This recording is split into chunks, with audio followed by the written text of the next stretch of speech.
మరిగిపోయేది మానవ హృదయం, కరుణ కరిగేది చల్లని దైవం.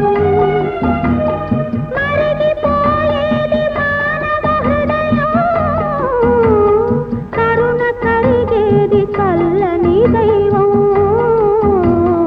వాడే లతకు ఎదురై వచ్చు, వాడని వసంతమాసం, వసివాడని కుసుమ విలాసం. ఇది మళ్ళీ